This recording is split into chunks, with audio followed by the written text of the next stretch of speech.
personal finance, this is the part of economics that most affects you individually. So let's talk a little bit about it. First, we're going to talk about incentives. Incentives are something in place to change your behavior. So if you'll notice on your review sheet, I have a question that says, give an example of a positive or negative incentive for coming to school. The positive incentive, pause and think about that for a second. Okay, it could be PBIS rewards, better grades, ability to exempt your finals. The negative incentive, so these are the consequences if you don't come to school. So this could be things like an attendance council, losing the opportunity to have PBIS rewards, having to take your finals, that sort of thing. So, and of course, if you missed some days and not all days, a write-up could be a part of it. So, for example, if you skipped out on Miss Peacock's econ class and came to school the rest of the day, you would get in trouble for skipping school. Next are rational decisions. You do this all the time in your life. You weigh the marginal cost and marginal benefit of an action. What's the cost of doing one more thing? What's the benefit of doing one more thing?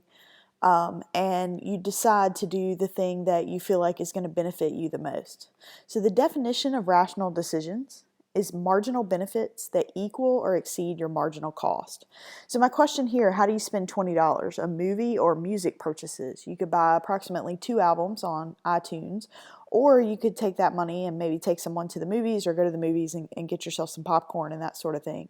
So you're going to think about the benefits of each of those items. For example, the movie only lasts 2 hours. You can't re-see it with that $20, at least not legally.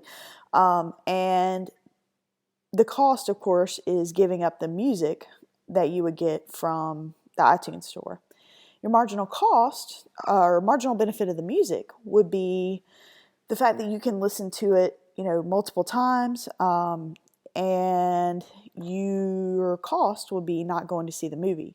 So you're going to make a rational decision, and it may be different for each of you. Some of you may value music more, some of you may value movies more, and of course it'll depend on what's playing at the movie theater right now and that sort of thing. But you're going to look at your marginal benefit, and if it is equal to or better than your marginal cost, you will do it. Another way to do this is to have a worker chart.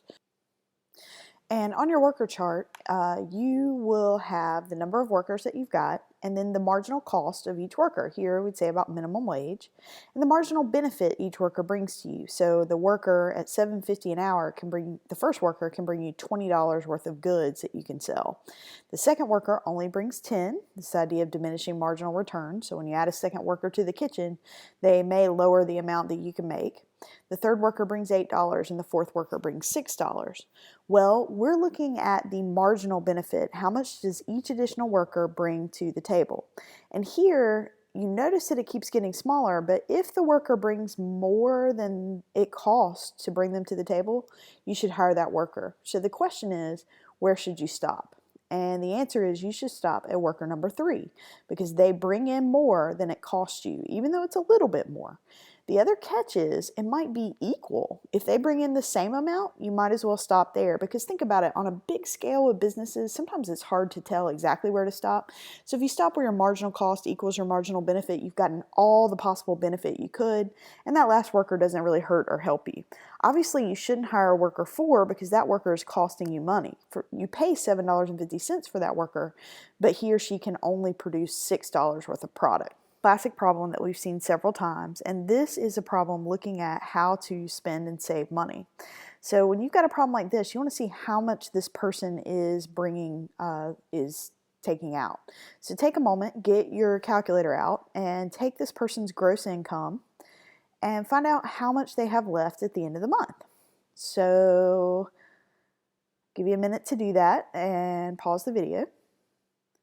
All right, now if you start with $3,000 gross income, you're going to have to subtract this $500 of income, this $200 of income tax, and this $80. So that'd be $780, which would give you $2220. When you subtract this $1,200, that's going to give you $1,020. And when you subtract the $1,000, that's going to give you $20 left over. So this person at this point with their budget has $20 left over. Look at this list and see what can change on this budget. What does this person have control over? The answer is variable expenses. So this might be where the person is eating out, buying groceries, electricity and water bills, things that you have some kind of control over. So it's possible that this person could lower their variable expenses and spend more money on some sort of additional item, but they are cutting it very, very close. Their fixed expenses, things like rent, insurance, you can't change those, and so this is something you can't change without getting into trouble because you're not paying your bills, and the same goes, of course, for taxes. Next section, what do these institutions offer? Bank, credit union, savings, and loan. Banks are for-profit. They are located in more places, and they make business loans. Call out an example of a bank for me. Hopefully I'm hearing SunTrust, Monroe County Bank, Farmers Bank. Credit union is a not-for-profit. It has limited branches and it focuses on a local community. That community may be geographical, or it may be teachers or firefighters, things like that. Call out the name of a credit union for me.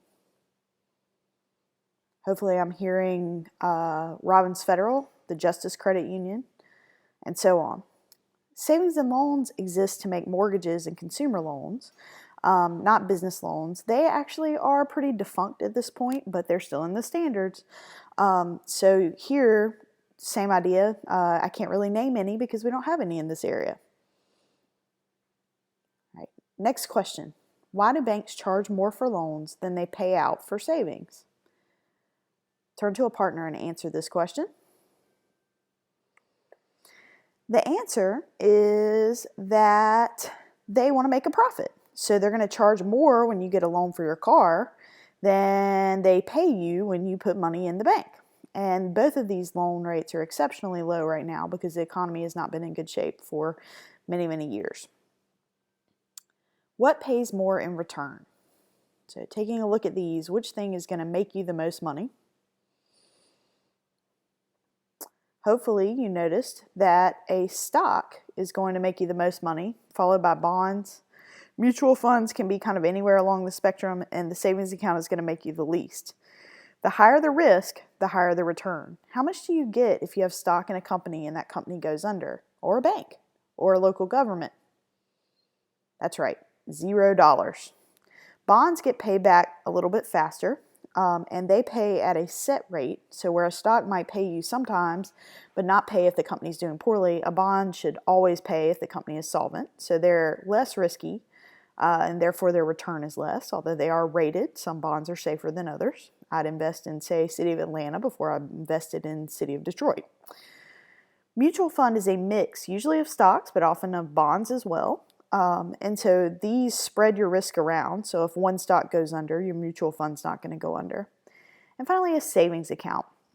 Savings accounts are the least risky, and they are insured by the FDIC. So while you don't make very much money, even if your bank goes under, you will get your money back up to $250,000.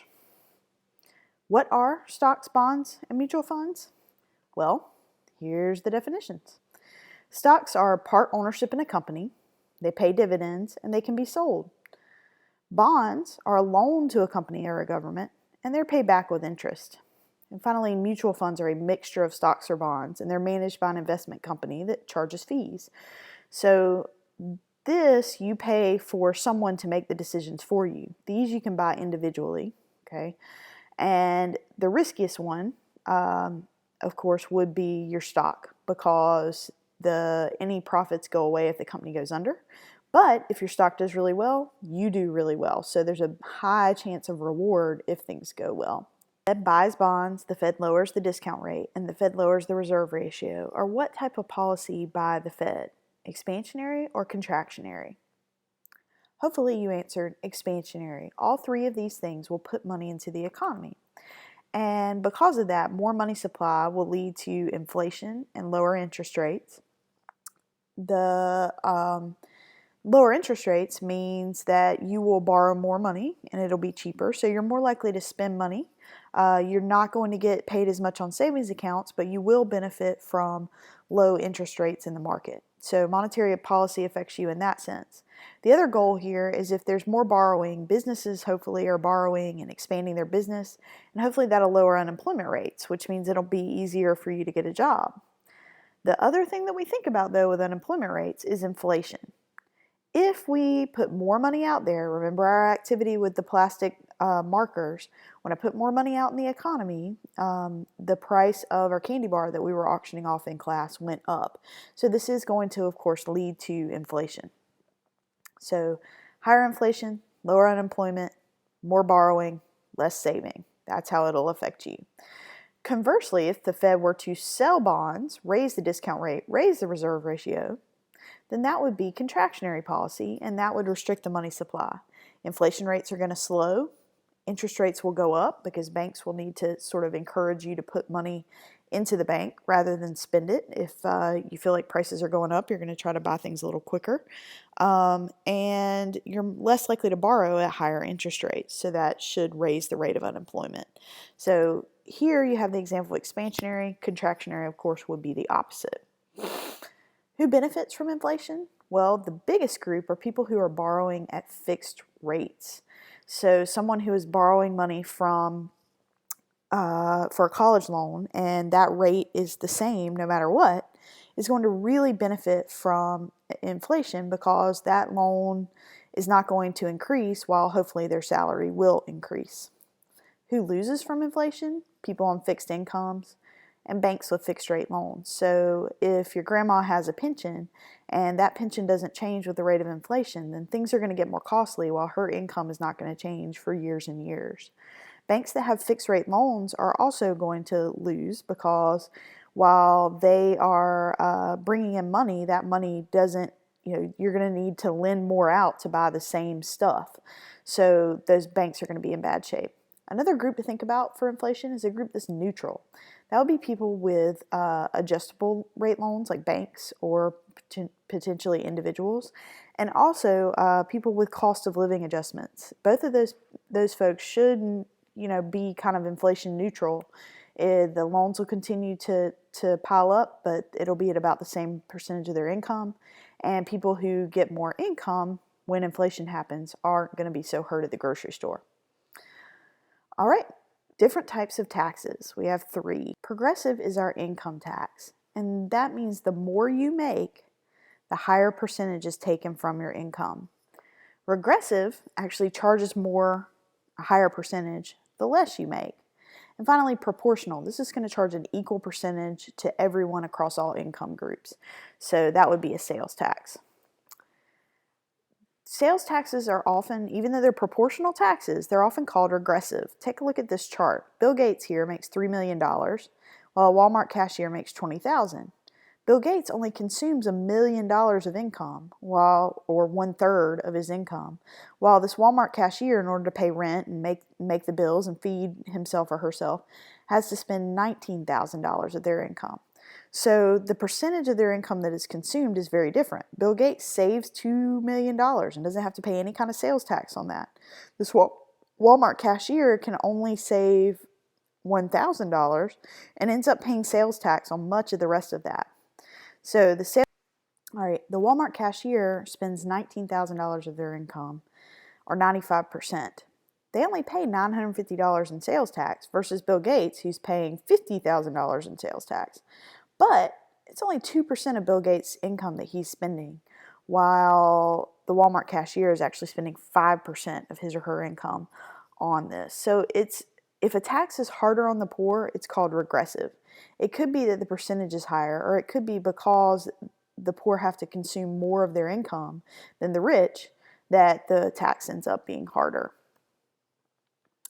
What are things that make your credit score better? Name some things to a partner. Having savings and checkings accounts for a long time, paying your bills on time, low credit card balances, and not having too many accounts, particularly if you're new at building credit, are all things that encourage a good credit score. Keeping a job for a long time, staying in a particular place for a long time can also be helpful. What makes your credit score worse? Name some things to a partner. Hopefully you name things like late payments, not having a credit history, so not having any kind of savings account or checking account or bills. Defaulting on a bill, so not paying it. Declaring bankruptcy can be huge. That'll last, any negative mark lasts 7 years on your credit score, and bankruptcy is the worst.